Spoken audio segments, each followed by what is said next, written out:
Yo te diría que son tres elementos. En primer lugar está la desaceleración de la economía china, que ha generado una desaceleración en muchos países emergentes y una caída en los precios de las materias primas. Muchos países emergentes viven de la venta de las materias primas. La caída en los precios de las materias primas de alguna manera se podría explicarse en la caída del sueldo de estos países, y por lo tanto se espera que las economías de muchos de estos países se frenen.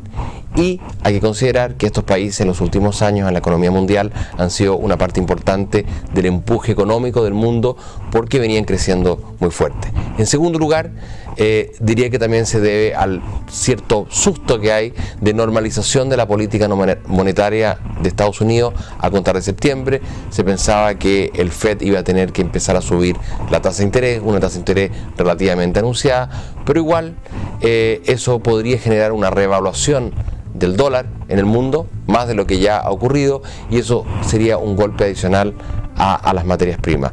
Y finalmente, yo diría que otra preocupación que se ha sumado a todo ello fue el problema griego, que como sabemos ha tenido una solución, pero para muchos es una solución de parche y el problema va a resucitar en cualquier minuto. Entonces, estos tres temas han provocado un susto sobre la capacidad de crecimiento de la economía mundial, sobre también la capacidad de las autoridades chinas de resolver los desequilibrios económicos que tiene ese país, porque han tenido una respuesta bastante errática a la caída de la bolsa de ese país, a la pequeña devaluación que hicieron últimamente. Entonces todo eso ha generado lo que en inglés se suele llamar una montaña de preocupaciones que los mercados en esta vez no pudieron superar, ¿no es cierto? Y eso ha generado una corrección importante en los mercados emergentes, en las monedas de mercado emergente, que se han corregido mucho, que han caído mucho, se han devaluado mucho, y en los mercados de bonos también. Ahora, como se suele ocurrir siempre cuando se producen estas grandes correcciones, estos pánicos, se producen oportunidades, ¿no es cierto? Probablemente el mercado puso en el mismo saco a empresas de mercado emergentes que son muy buenas, otras que son más o menos, algunas que van a ser afectadas por la caída en las materias primas, pero hay otras que no van a ser tan afectadas por los precios de las materias primas. La devaluación, por ejemplo, de los mercados emergentes de sus monedas hace que surjan oportunidades en empresas de mercado emergente que hoy día se convierten en grandes exportadores al mundo desarrollado por la devaluación de sus monedas. Esas empresas también fueron afectadas por la caída. Lo mismo en Estados Unidos, la bolsa entera se derrumbó, y hay empresas que se van a beneficiar del mayor ingreso que van a tener los consumidores norteamericanos por la caída del precio del petróleo, por la caída de las materias primas. Eso le genera un mayor ingreso al consumidor promedio norteamericano, y por lo tanto hay una serie de empresas en Estados Unidos, fundamentalmente aquellas volcadas al consumo interno norteamericano, que se van a ver beneficiadas por este fenómeno global.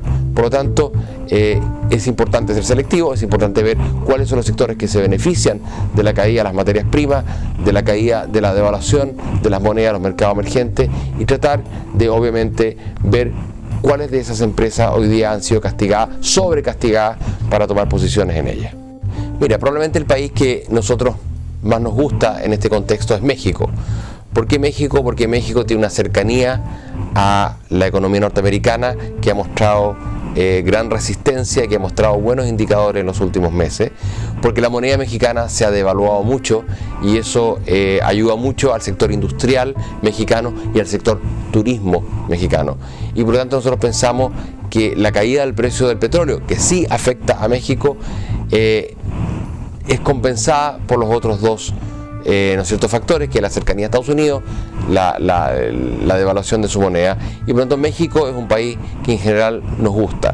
Adicionalmente nos gustan, dentro de los países sudamericanos, Brasil, Chile, Perú, Colombia, que se han visto muy afectados por la caída de las materias primas, aquellas empresas que están más volcadas al sector exportador.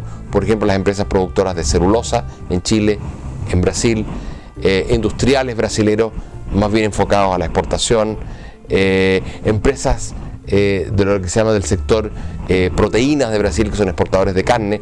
Lo mismo en Chile, los grandes exportadores para nosotros son una buena oportunidad de inversión en este minuto.